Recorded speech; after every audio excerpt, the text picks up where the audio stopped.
Live from the Washington, D.C. area, it's the Inside Scoop, Emerald Planet. All the ecology news that our viewers want to know. Now, here's your host, Executive Director of the Emerald Planet, Dr. Sam Lee Hancock. Hello, I'm Dr. Sam Hancock, President, Executive Director of Emerald Planet TV, and we're coming to you live from Astana in Kazakhstan. We're in this very large and dramatic and dynamic country looking at how they're moving forward away from fossil fuels to a new green economy and new green technologies. And as a nation state, they've decided that they're not only going to just buy from abroad and bring in other technologies, but they want to take to improve and actually invent their own. So it's a very dynamic time to be in Astana, the capital city, as well as Kazakhstan. And I have sitting right beside me someone who needs really no introduction to the world. This is Jeffrey Sachs. He is the director of the Earth Institute at Columbia University, and also he is accredited to the United Nations. So Jeffrey, welcome to the Emerald Planet TV. Good to be with you. And you've been doing this work for a long time, but we reach to the world, and so there may be a few souls on the planet that doesn't know about your work. Tell us a little bit about the Earth Institute and then how that folds into Columbia University itself. Well, thanks a lot. The Earth Institute is a wonderful initiative of Columbia University. It started about 17 or 18 years ago. I go back as director 14 years. Mm-hmm. It started with scientists at Columbia University saying, we have a serious problem on this planet, and maybe the public, the policymakers, really don't understand the gravity of what we face. And so the climate scientists and a number of engineers and other experts got together and said, we need to make an institute that is for sustainable development. And they got it started, and I was at Harvard at the time, and they very nicely asked me to come and be director back in 2002.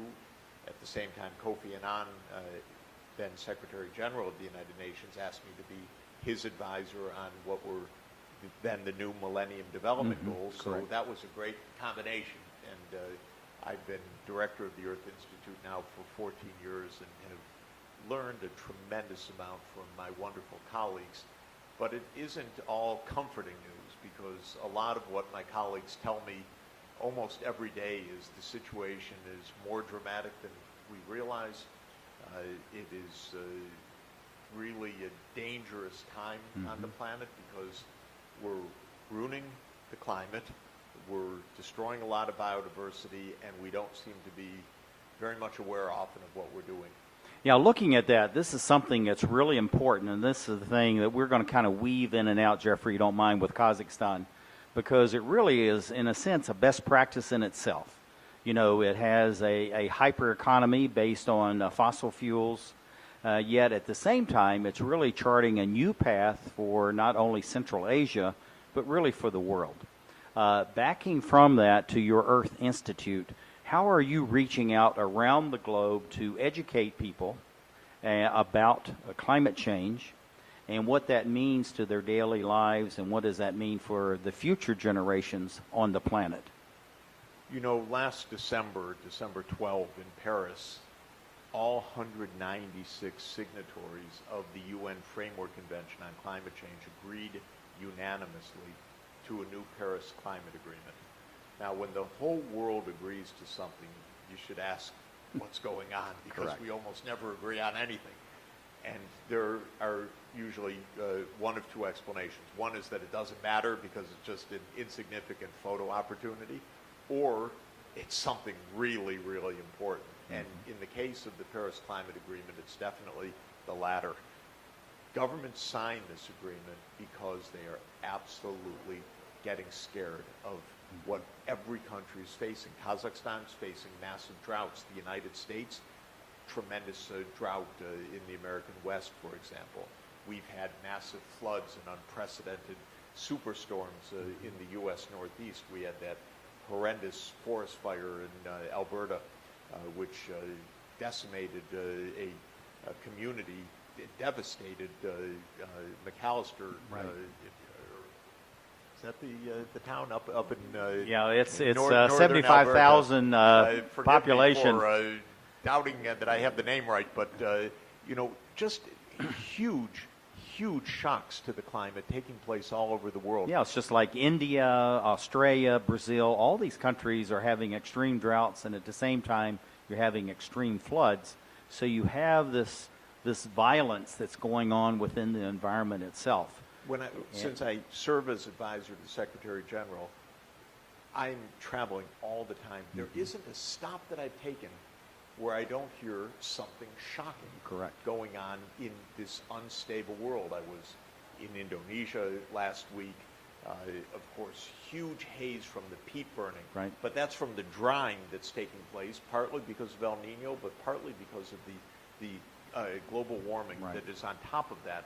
So that's what we're trying to do at the Earth Institute and what I'm trying to do at the UN as advisor to the Secretary General and also director of a quite wonderful project that I'm again really honored to be part of, called the Sustainable Development Solutions Network.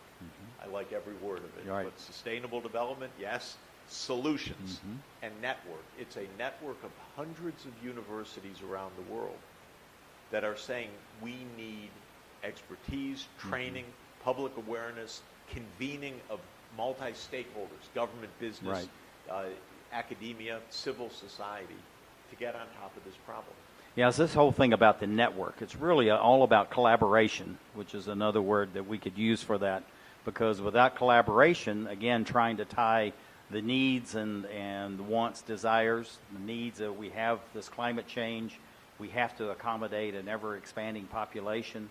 It's going on all over the African continent as they go beyond 1 billion souls, maybe as early as 2020, no one's really sure. And so you have all this change going on, Jeffrey.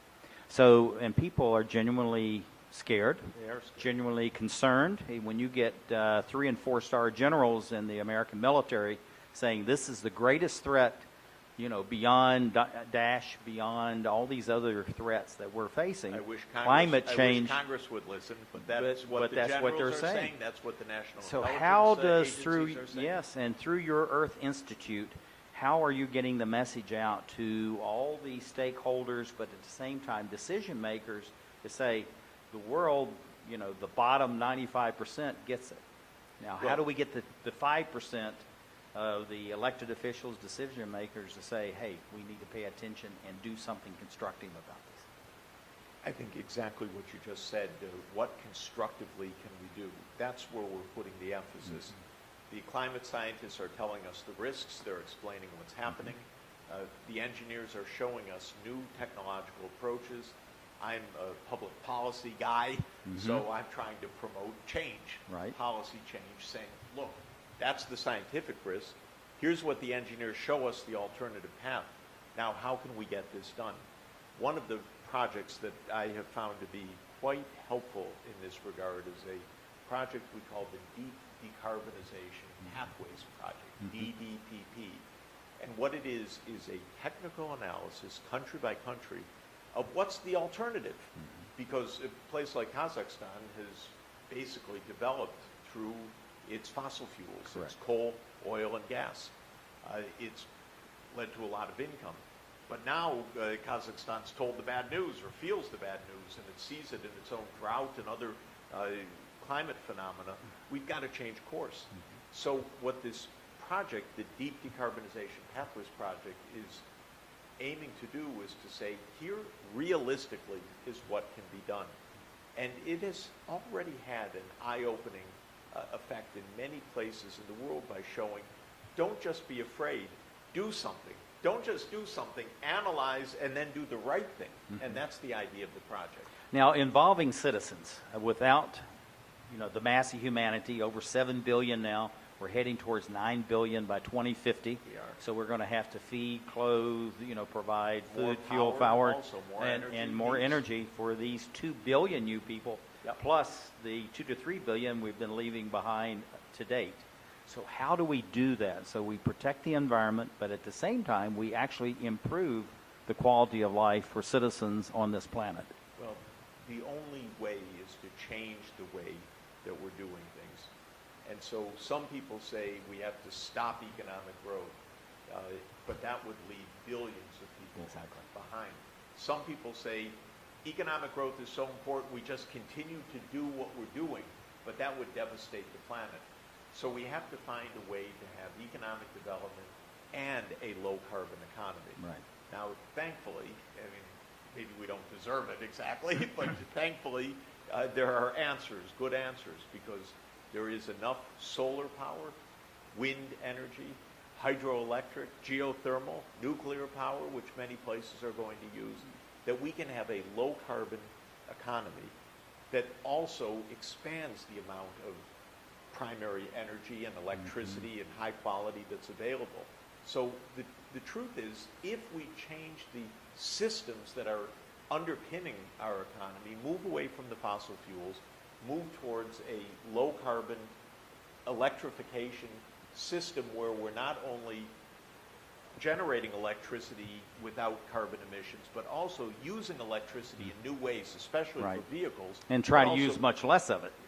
Energy efficiency, low-carbon generation, and electrification of our cars. So the internal combustion engine changes over to an electric vehicle, and our heating systems in our homes and our buildings using heat pumps, electricity, and heat pump technology. This makes it possible to do what you asked, achieve economic development, use more energy in the future, in fact, but do it in a safe, sustainable manner. Yeah, and we're just about running out of time. So this is, I'm sure you run into this. I have a huge message, and I've got a short time to put it in. But looking at how we're going to go forward, how do we match then? We know the problem, statement of the issues. We know that there are technological answers to this. And actually, there's hundreds and thousands of these. I mean, we've identified over 1,800 just through Emerald Planet TV. And then to make sure that the policymakers say, okay, it's politically safe for us to do this. So how do we do that in about 45 seconds? First, the public needs to understand and say, we want a safe world, and we want a safe world for our children, and in my case, my grandchildren, so we need to do it. Second, there are ways to do it. Third, governments do need strategies now. And under the new Paris Climate Agreement, they're supposed to have nationally determined plans to 2030. Right. And they're supposed to have strategies for low emissions to 2050. Get those two things on the table. Business can do a lot once the policy framework is in place. Okay, fantastic. Well, this is Jeffrey D. Sachs, who is the director of the Earth Institute at Columbia University, also fully accredited to the United Nations, special advisor to the Secretary Generals that have been there. Thank you for being with us as we come to you live from Astana in Kazakhstan as we create the Emerald Planet.